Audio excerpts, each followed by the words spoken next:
Genesis 15. After these things, the word of the Lord came to Abram in a vision. Do not be afraid, Abram. I am your shield. Your reward shall be very great. But Abram said, O Lord God, what will you give me? For I continue childless, and the heir of my house is Eleazar of Damascus. And Abram said, You have given me no offspring, and so a slave born in my house is to be my heir. But the word of the Lord came to him. This man shall not be your heir. No one but your very own issue shall be your heir. He brought him outside and said, Look toward the heaven and count the stars, if you are able to count them. Then he said to him, So shall your descendants be.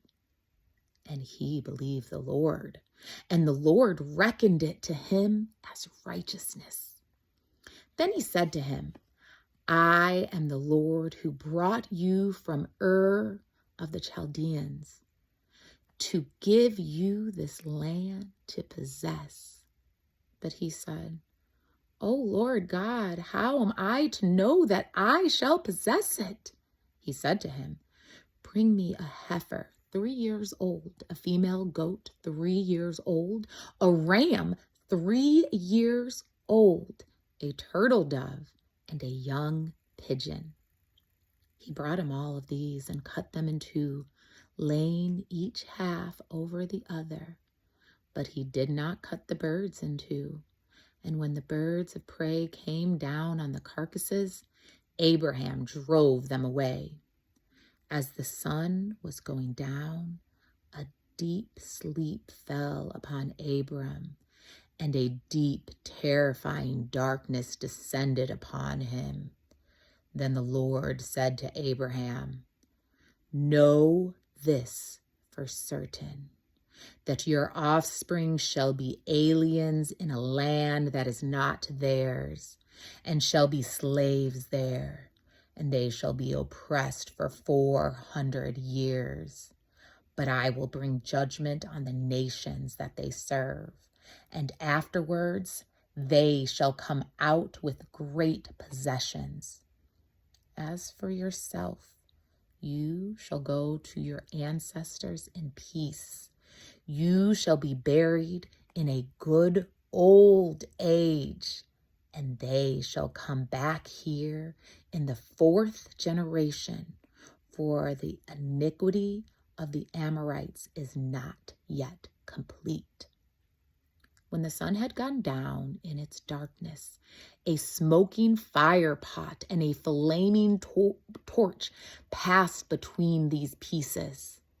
On that day, the Lord made a covenant with Abram, saying, To your descendants I give this land, from the river of Egypt to the great river, the river Euphrates, the land of the Kenites and the Kezanites and the Kadamites and the Hittites and the Pezerites and the Rephaim and the Amorites and the Canaanites and the Girgashites and the Jebusites.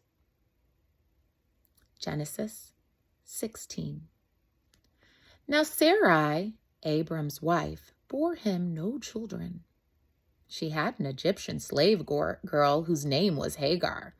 And Sarai said to Abram, You see that the Lord has prevented me from bearing children. Go into my slave girl. It may be that I shall obtain children by her. And Abram listened to the voice of Sarai. So after Abram had lived 10 years in the land of Canaan, Sarai, Abram's wife, took Hagar the Egyptian, her slave girl, and gave her to her husband Abram as a wife. He went into Hagar, and she conceived. And when she saw she had conceived, she looked at contempt on her mistress. Then Sarai said to Abram, May the wrong done to me by you, I gave my slave girl to your embrace, and when she saw that she had conceived, she looked on me with contempt. May the Lord judge between you and me." But Abram said to Sarai, "Your slave girl is your power. Do to her as you please." Then Sarai dealt harshly with her, and she ran away from her. The angel of the Lord found her by a spring of water in the wilderness, the spring on the way to Shur.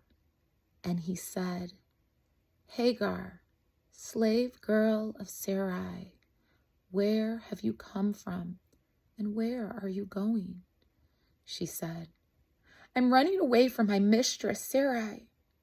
The angel of the Lord said to her, "Return to your mistress and submit to her." The angel of the Lord also said to her, "I will so greatly multiply your offspring that they cannot be counted for a multitude." And the angel of the Lord said to her, "Now you have conceived and shall bear a son. You shall call him Ishmael, for the Lord has given heed to your affliction. He shall be a wild ass of a man, with his hand against everyone, and everyone's hand against him, and he shall live at odds with all his kin." So she named the Lord who spoke to her, "You are El Roy." For she said, "Have I really seen God and remained alive after seeing him?" Therefore the well was called Bir Lahai Roy. It lies in between Kadesh and Bered. Hagar bore Abram a son, and Abram named his son, whom Hagar bore, Ishmael. Abram was 86 years old when Hagar bore him Ishmael.